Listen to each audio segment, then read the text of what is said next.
Hey guys, it's Ted Bogert. We are back with the Ted Show. I am really excited. I'm kind of like a big fan of this guest here today. Michelle Jones is here with Violectric, and I can't wait for you to know what that is. And the 8th Annual Violectric Holiday Show is coming up. You don't want to miss out. I was blessed enough to see them perform when the Dr. Phillips Performing Arts Center opened many moons ago, and they are amazing. So you're getting a big treat here with Michelle Jones. Welcome to the show. Thank you so much for having me. I'm so happy to be here. I'm so happy you're here. You look good. You have a Krasnowski behind you. I think that is the art that is in your behind you. I love that artist. It's beautiful. But we're not here to talk about that. We want to learn about Michelle. So tell us a little bit about you before we take a deep dive into the holiday show. Well, my name is Michelle. I play violin. No, You're seriously. a violinist. I do play violin and viola. So, no, in all honesty, I love music. I love playing music. It has been in my blood my entire life. I started, since before I was 3 years old because my mom started me very, very young. She was a symphonic violinist, but she also did other genres as well besides the classical realm. So it's been in my blood pretty much my entire life. And then, of course, when you go to college, all they want you to focus on is the classical. So Correct. Then after that, I said, I think I still want to do some of this other stuff. So I started doing some jazz and gospel and a lot of different styles. And of course, my heart just fell for rock. That rock and pop are just in my blood now for sure. And that's what Violectric mostly does. We do mostly classic rock as well as modern rock, modern pop, and other modern music like that. It's all instrumental. We do our own in-house arrangements between myself. Wait, I thought you were singing today. Oh, no. No, we're going to let the violin do that for me. I am fine with that. I understand. You know what I love about, so when I was blessed enough to see the performance, what was great about it is it wasn't what I was expecting. Because if you think about it, if you take classic rock and you put violin, you think, how is that going to sound? It's going to be a nightmare. And it is anything but a nightmare. It's beautiful. It's energizing. I love the energy that comes with what you do. How do you pick songs and know how to make it sound like that? Describe the sound a little bit to them. The sound of it is, instead of vocals, we use the instruments to be our vocals for us. For example, the violin is a nice higher range. The viola is great for like an alto range, and the cello is just perfect for that male and tenor range as well. So if you have a rock group, say Journey, for example, their lead singer is on the tenor side. So we like to put the melody either in the viola or the cello sometimes for that. But when it's like a female artist, such as Katy Perry, even though she's an alto, she does go sometimes high. So we go back and forth between violin and viola on that range. And that's how we break it out. And then all the other instruments, there's no guitars in our group. It's 2 violins, viola, cello, upright bass, keys, and drums. And the keys, of course, are synthesizers. So we can have a variety of sounds coming from that. Drums are drums. Then all the other parts have to get divided amongst the strings that are remaining who aren't the melody. And sometimes we're doing the melody and the accompaniment at the same time. So it's all in the arrangements. That's where the beauty and the magic happen. And then the best part that we love is we like to pick songs that people know already. For example, you probably know the words to Bohemian Rhapsody, I'm guessing. I believe I do. I think all of us think we know the majority of them. We know some of them, yes. And that's where we find that the song and the voice in your head really can't sing because you're the one that fills in the lyrics on our behalf. And we love that when the audience sings along. But the best part is that we engage a part of your brain that if there was a real singer there singing all the lyrics, you're probably not going to be as engaged as when you are with us, because now we've triggered a new part of your brain that is putting in the lyrics for us. So now we've got your attention twice as much. And that's what makes it even more magical. So tell us, educate us a little bit. And by educate us, I mean me. What is the difference between a violin, a cello, and a viola? Okay, a violin looks like this. So it is 4 strings and it's got the higher range.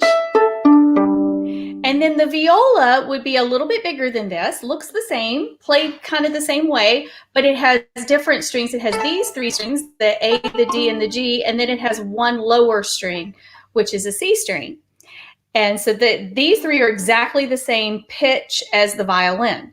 The cello is the one that you sit down to play where you have it between your legs. And it's the same 4 strings as the viola. It's just an octave lower because it's a bigger instrument. And then the upright bass is exactly the same as the violin, only mirror image with the strings. So that's what's so fascinating to me, because I think people do hear I think a lot of us hear the violin, hear the viola, hear the cello, hear the bass. We just don't know what to call it. We can tell the differentiation, but we're not educated enough. When I was in college, I took one class I wanted to literally lose my mind on, but it was classical music. And it was the best class for me because it taught me some things I didn't know. Have I used them since? Only when I'm listening to something and I go, I think that's Bach, or, oh my God, who is that? It's a fascinating education, but I think most of us are intimidated by learning, well, we don't want to sound stupid, so we're just going to say that's great music. When in reality, each musical instrument plays a very significant and different role in the entire ensemble that you guys are doing. Yes, it does. And that's what we try to feature. We have in our holiday songs, we actually pass melodies around, as well as in our regular arrangements too, where each of the instruments is featured. The keyboard is featured. Even the drums are featured. My goodness. The drums are definitely featured on Ozzy Osbourne Crazy Train. So, oh yes. The fact that you do Crazy Train is just awesome to me. That's the part that I think by you doing that, my opinion, as a just basic observer, is that if you do that, people are like, okay, I know that song. Oh, well, that's kind of cool how they arranged that. It exposes people to a side of classical music, an offshoot that they normally wouldn't necessarily be interested in. But because you do things like Ozzy Osbourne's Crazy Train, people are like, God bless it. Did they just do that in violins and violas and cellos and such? I love the concept. All right, so let's talk about the 8th Annual Violectric Holiday Show. Tell us about it. It is a mouthful. You're right. Well, the City of Orlando Department of Families, Parks and Recreation, they are the ones that put on the show. But we have been very blessed for 8 years now that they've asked us to come and perform. And it's just us. It's just our show. And what we do is this year we're doing straight 90 minutes with no intermission. And a lot of that is because of the COVID restrictions and the COVID guidelines. They're only allowing 50% capacity in the theater, but then everyone can still social distance themselves out on the lawn or on the berm or anywhere around the theater is fine. And even around the entire lake, they're going to be simulcasting it on the audio system around the entire lake. And we're even talking about live streaming it. So we'll have a link ready on our violectric.net website. And we are accepting donations just for the Pet Alliance, not for us. We're fine. We are benefiting the Pet Alliance of Greater Orlando. And so we'll have a link set up for donations so that people can donate to that. And if they come to the show, then of course the weather's going to be fabulous. We ask that you bring a blanket or something to sit on, because those chairs get very hard, the ones that are there. Or if you're sitting on the ground, obviously you want to sit on something. We ask then maybe donate that blanket or that towel on your way out to the Pet Alliance of Greater Orlando. Great. Yes. Pet Alliance is an amazing organization. So if y'all don't know about that, I believe I have them coming on the show in the next couple of days or week. But I will put the link when I reshare our show today and make sure that people know what the Pet Alliance is. So tell me, just from COVID, and Michelle is going to grace us with a little bit of a teaser. But tell me, COVID, so pandemic, you're a performer. How did you pivot during the pandemic? How have you kind of created a new path? Because you couldn't go out on stage for a very long time. So what did you do as an artist? Honestly, a lot of it was staying at home. And some of our musicians did their own live streams, like they set them up and did those. I personally didn't choose to do that, but we did create our education program series online, which is also available at violectric.net and under YouTube under Violectric Music, which is a free educational resource. And we did that all summer long, where we had just a quick 5-minute lesson on something, whether it was how to how do you make a violin, what is inside it, and then we end with a little concert each time. So we do like a how it's made or how it's created, and then go into a quick little mini concert. And we did that throughout the summer, so that kept us busy. Other things that have happened is we've learned how to do more of the Zoom meetings and the virtual lessons and virtual concerts. We've done some virtual concerts for corporate events and shows. So it's been we've tried to keep busy that way, but nothing beats having the live audience. And that's why we are most excited about this Saturday at 7 p.m. at Lake Eola, where we get to mash up traditional holiday music with things that you may not recommend, but we do it anyway. I love that. So it's at Lake Eola, yes. Correct? Yes, 7 p.m. this Saturday. 7 p.m. Saturday. Yes. All right, which I will put the link in the comments for the event as well. And I know Michelle will too. All right, so enough of me and my ugly mug. Let's see you and your pretty mug. And then please tell us what you're going to share with us. And I'm going to make the screen all yours, Michelle. Well, speaking of Ozzy Osbourne and Crazy Train, what we like to do is we like to mash up Deck the Halls with that. I know what a favorite traditional Christmas song that's over 300 years old, mashed up with a song that's not even 50 years old. So all right, I'm excited. All right, here we go. Michelle Jones with Violectric.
I love it. That very last part, I know I'm uneducated and I want to learn more. It almost sounded like there were two instruments. Yes, we call that double stops. And that's when you're playing two notes at the same time. And sometimes we play 3, sometimes we play 4. So it can get tricky. Like when we do a pizzicato, that was 4 notes all at the same time. Wow. That's the maximum we can do on our instruments because we only have 4 strings. I have the 4 strings. However, at our holiday show, we're also going to be using what's like a combination of a violin and viola together. And all 3 of our 2 violins and violas are going to be playing those instruments, which is basically a 5-string violin. So all 3 of us are violin and violists for our holiday show this year. And that's new this year. Beautiful. I loved it. I love everything about what you guys do. So I want everyone to go out. I want you to support Violectric, which is violectric.net, which is scrolling across the bottom. Michelle and I will both put the link just so you have it so you can attend the show, the 8th Annual Violectric Holiday Show, which is right at the amphitheater downtown Lake Eola. You don't want to miss out. It's so mesmerizing, the concert, in my opinion, and I love it. And it gets you in the spirit, but you almost feel like I just heard sort of a rock concert too. Like there's so much good stuff that you all do. And plus we're going to, we're supporting the Pet Alliance. I mean, I don't know how more good things could come in one concert, but I want you all to sign up, support Michelle, support Violectric, and support Pet Alliance. Michelle, thank you so much for being on the show. You're a joy. I love what you do. So talented. Thank you, thank you, thank you so much. Oh, we appreciate it. Oh, and don't forget, bring your pets on Saturday. You could actually bring your pets to a rock concert on Saturday night. So good answer. I forgot that part. Yes. So guys, listen, if it's for the Pet Alliance, you're going to be able to bring your pets. So bring your pets, enjoy the weather, enjoy the music, enjoy being outside instead of cooped up in our weird pandemic world we live in right now. And please go out and support Michelle Jones and Violectric and everything that she does. Michelle, you're a joy. Thank you so much for being on the show. Thank you for having us. We'll see you Saturday. All right. We'll see you Saturday, guys. Go out and support violectric.net. And if you need information, reach out to me or reach out